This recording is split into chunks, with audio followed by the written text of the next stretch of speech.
Hello guys, কেমন আছেন আপনারা? আশা করছি আপনারা সবাই খুব সুস্থ আর ভালো আছেন। ওয়েল, আজকে আমি WBCS ইয়ার 2023 যে কোয়েশ্চেন পেপারটা আমি আগের ভিডিওতে কিছুটা সলভ করেছি সেটারই আজকে আমি নেক্সট পার্ট নিয়ে এসেছি। So without any further delay let's dive into today's lesson. আর আশা করছি আগের ভিডিওটা আপনারা দেখেছেন, আর যদি কোনো আপনাদের এটাতে ডাউট থাকে এখনো কমেন্ট সেকশন ওপেন আছে, আপনারা কিন্তু কমেন্ট করতে পারেন। তো চলুন আজকের পেপারটার 23 পেপারে আরো কিছু কোয়েশ্চেন্স আজকে আমরা সলভ করি। So number 6 question. In my last video I have done till number 5 question. Okay, so from this video I will start solving number 6. So 6 is identify the incorrect pair. Okay, তো যেটা ভুল সেই পেয়ারটাকে identify করতে হবে। তো first is kidney diseases. Urologist সেই specialist যে urinary ব্ল্যাডার সম্পর্কিত বা ইউরিনারি সিস্টেম সম্পর্কিত যে ডিজিজেস গুলো হয় সেইটাকে ট্রিট করে। বাট কিডনি ডিজিজেস এর জন্য যে স্পেশালিস্টটা আছে তাকে কিন্তু নেফ্রোলজিস্ট বলে।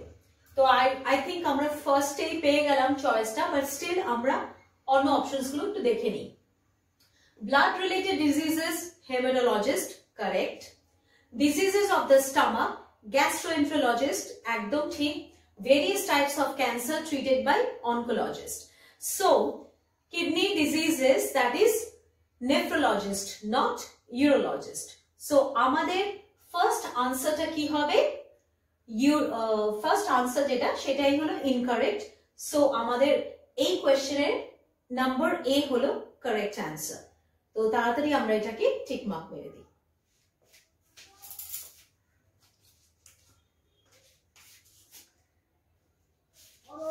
সো নাম্বার এ আমাদের কিডনি ডিজিজেস ইউরোলজিস্ট, এটা ভুল pair. Okay, so let's go to number 7. Select the idiom that best replaces the words underlined in the following sentences. So one sentence is given to you. You should review your opinions carefully before you make a decision. Okay, so in this sentence, review your opinions carefully before you make a decision is the underlined part. So now you have to see that which of these options matches with these underlined area. Okay, তো এখানে চারখানা option দেওয়া আছে, তো আমরা এক একটা option করে ধরবো আর সেটার মানেটা বুঝবো, বুঝে দেখবো কি A review your opinions carefully before making a decision এটার সাথে কোনটা বেশি যাচ্ছে। তো ফার্স্ট যে অপশনটা হলো make hay while the sun shines, এটা কিন্তু একটা ইডিয়াম, চারখানাই ইডিয়ামস, ঠিক আছে। So what is the meaning of this make hay while the sun shines? এটার মানে হলো কি to make good use of any opportunity when it comes. Okay, for example কি যতক্ষণ তোমার কাছে একটা opportunity আছে, একটা সুযোগ আছে, সেই সুযোগটা সদ্ব্যবহার করা, that means make hay while the sun shines. Next হলো sit on the fence. sit on the fence মানে কি কোনো কাজকে ডিলে করা, মানে লেট করে করা, ঠিক আছে, অন টাইম না, একটু দেরি করে করা। থার্ড হলো লুক বিফোর ইউ লিভ, কোনো কাজ করার আগে ভালো করে ভাবনা চিন্তা করে নাও, দেখে নাও, সে কাজটা বুঝে নাও, তারপরে তুমি সে কাজটায় নিজের পা বাড়াও। Okay, and then kill the golden goose. Kill the golden goose মানে টু কিল দ্য, মানে এটাকে বলা হয় কি যে জিনিসটা তোমাকে হেল্প করছে টাকা পয়সা কামাতে, সেই জিনিসটাকে তুমি নিজের হাতে নষ্ট করে ফেললে, তো that means kill the golden goose. Okay, so আমরা চারখানা অপশনস এর মিনিং আলাদা আলাদা করে বুঝে নিয়েছি। এবার এইটা দেখি, review your opinions carefully before you make a decision, মানে যে কোনো জিনিস করার আগে খুব ভালো করে কেয়ারফুলি চিন্তা ভাবনা করে, অনেক রকম আপনার মাথায় চিন্তা আসতে পারে কি এটা করবো না এটা করবো, সব চিন্তা ভাবনা গুলোকে করে তারপরে ভাববেন কি আমার কি হতে পারে, মানে কনসিকুয়েন্সেসটা ভেবে নেবেন, ভাবার পরে আপনি ওই ডিসিশনটাতে মানে পা বাড়াবে। তো এখানে আমরা চারটে অপশনে খুব ক্লিয়ারলি বুঝতে পারছি কি লুক বিফোর ইউ লিভ, মানে যে কোনো কাজ করার আগে ভাবনা চিন্তা করে তারপরে আপনি পা বাড়াবেন। ওকে, তো উইদাউট এনি ফার্দার ডিলে আমি নাম্বার সি তে টিক মার্ক মেরে দিলাম। So now we will check number 8 question. Fill in the blanks with the appropriate group of words. Now there is a sentence with some blanks, ঠিক আছে, আর এই blanks গুলোতে fill up করার জন্য options দেওয়া আছে। তো ফার্স্টে আমরা এক একটা করে ব্ল্যাঙ্কটাকে ডিল করি। He has dash meticulous in, তারপরে আছে he has। এবার আমরা গ্রামাটিক্যালি যদি ভাবি, প্রথমে দেখুন has এর পরে কিন্তু কোনো সময় being BEING আসে না, তাহলে অটোমেটিকলি নাম্বার এটা ক্যান্সেল আউট হয়ে গেল। তারপরে হলো নট ওভারস, হ্যাজ এর পরে ওভারস মানে একেবারে না, ঠিক আছে। হ্যাজ এর পরে সবসময় কি হয়, পাস্ট পার্টিসিপেল আসে, ঠিক আছে। আমরা কি বলি, হ্যাজ গন, হ্যাজ ইটেন, ঠিক আছে। ওভারসটা পাস্ট পার্টিসিপেল না, it is a past tense, তাহলে নাম্বার বি অপশনও হবে না। মানে আমাদের আগে বাড়ারই দরকার পড়ছে না, আমরা প্রথম অপশনস গুলো দেখলেই বুঝতে পারছি। নাম্বার সিটা দেখি, হি হ্যাজ নট বিন, তো দেখুন হ্যাজ এর পরে কিন্তু বিন যায়, ওকে ওকে, তাহলে he has not been meticulous in, পরের ব্ল্যাঙ্কটা দেখি কি আছে, ওভারসিং, মেটিকুলাস ইন ওভারসিং, ঠিক আছে, দ্য প্রজেক্ট, তারপরে dash rise to dash irregularities, giving rise to many irregularities। তাহলে নাম্বার ডিটা আর ভাবারই দরকার নেই, নাম্বার সি আমরা ডাইরেক্টলি টিক মার্ক মেরে দিচ্ছি, কারণ গ্রামাটিক্যালি যদি এটা দেখতে হয় this is the most appropriate and correct one, বাকি সব ভুল, ঠিক আছে। ওকে, এবার নাম্বার 9টা দেখে নেওয়া যাক। Okay, now number 9 question. Select the correct proverb to fill in the blank in the following sentence, ঠিক আছে। তো আমাদের এখানে চারখানা প্রভার্ব দেওয়া আছে, আর এই অপশনস গুলো আমাদের দেখতে হবে। তার আগে আমরা দেখব কি এই যে লাইনটা আছে সেই লাইনটা কি।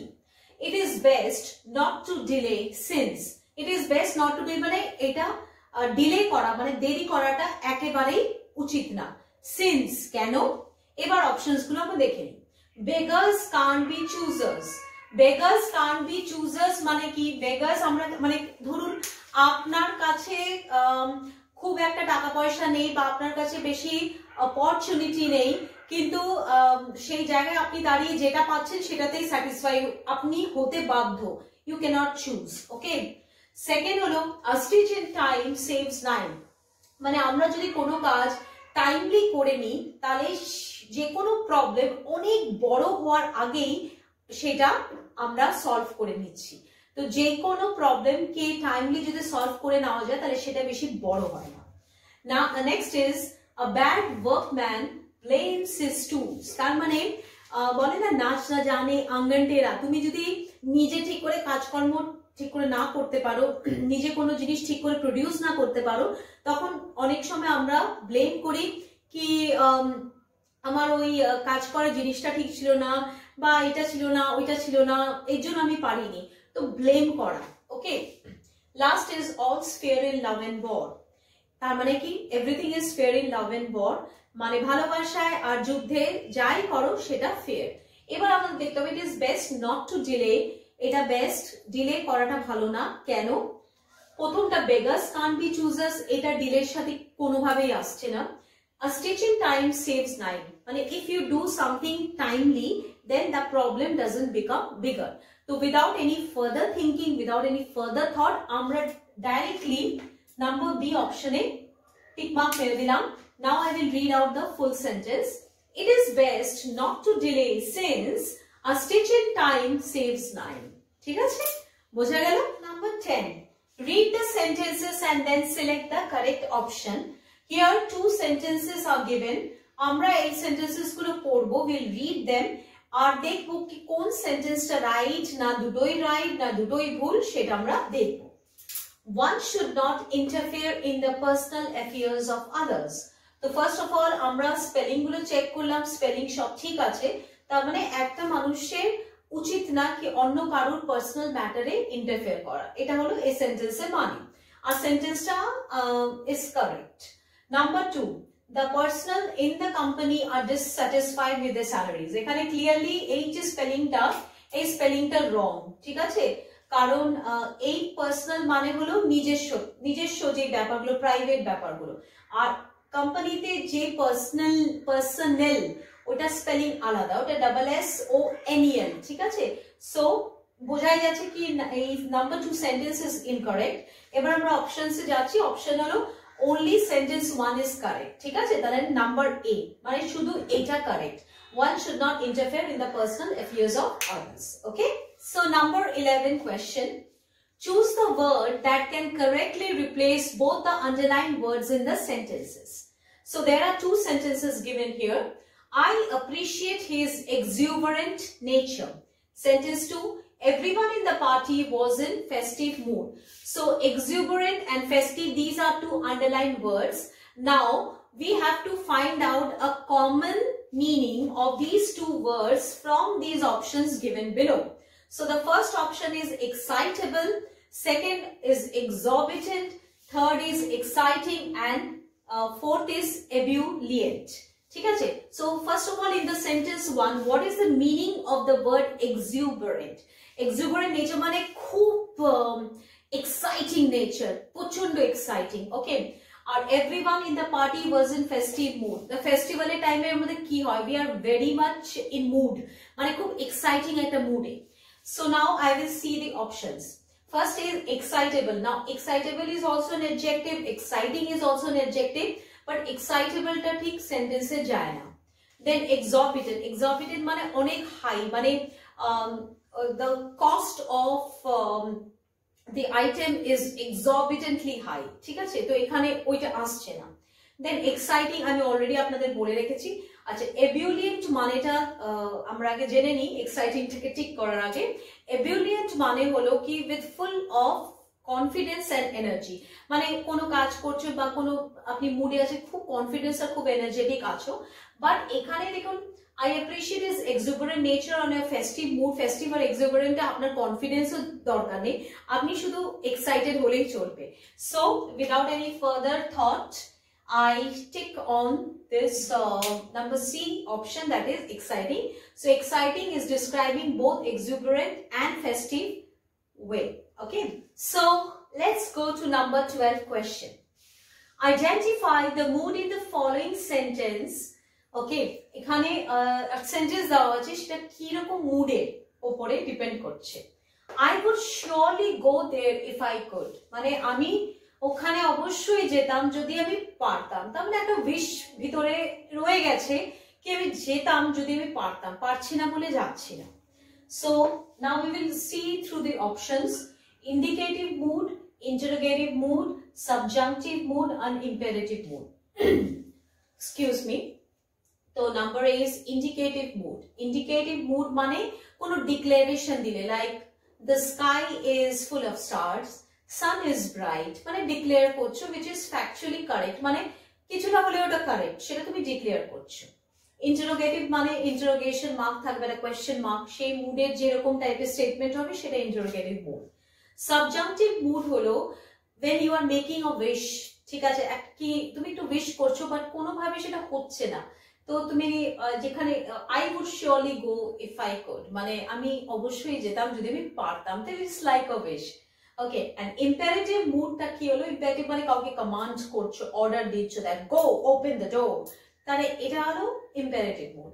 So I would surely go there if I could, subjunctive mood, because এই মুডে আমরা কোনো উইশ করলে, মানে কোনো কিছু একটা করতে চাইছি, ভিতরে উইশ করছি, that is the subjunctive mood. আর এটা statement R fully wishful statement. Number 13. Choose the option that correctly changes the following sentence into indirect speech. Okay, so one sentence is given. This sentence is in direct speech. He said, comma, inverted comma, I will go there tomorrow. তার মানে ও বলেছে কি আমি কালকে যাব, ঠিক আছে? এটা ডাইরেক্ট স্পিচে। এবার ইনডাইরেক্ট এটা কি হবে, সেই অপশনস গুলো আমরা এক এক করে দেখে নিই। First option, he said that I will go there tomorrow, একেবারে ভুল, কারণ হি সেড দ্যাট এর পরে আর কোনোভাবে আই আসবে না। এখন তো ও ও আর ওই ডাইরেক্টলি ও ওই কথাটা বলছে না, অন্য কেউ ওই কথাটা ওর হয়ে বলছে। ওকে, মানে ও কি বলেছিল সেটা অন্য কেউ বলছে, তাহলে এখানে আই হবে না, তো ফার্স্ট অপশন হবে না। Number B, he told that he shall go there tomorrow. ও বলেছিল কি ও যাবে কালকে। এবার দেখুন এই যে কথাটা ও বলেছে আই উইল গো টুমরো, সেটা ধরুন আজকে ও দাঁড়িয়ে বলছে আই উইল গো টুমরো, কিন্তু ওর এই কথাটা হয়তো কেউ অন্যদিন বলছে, নট নেসেসারি কি আজকেই ও বলছে কি ও টুমরো যাবে। তার মানে যে কোনো দিনের পরের দিনের কথাটা সেটা টুমরো হবে না, ওটা নেক্সট ডে হবে। Then he said that he will go after today, এটা একেবারে ভুল। He said that he will go after today বলে কোনো কথা ওরকম ভাবে হয় না। আচ্ছা, কারণ আফটার টুডে মানে কি আজকের পরে, কোনো যে কোনো দিন হতে পারে সেটা। He, number D, he said that he would go there the next day.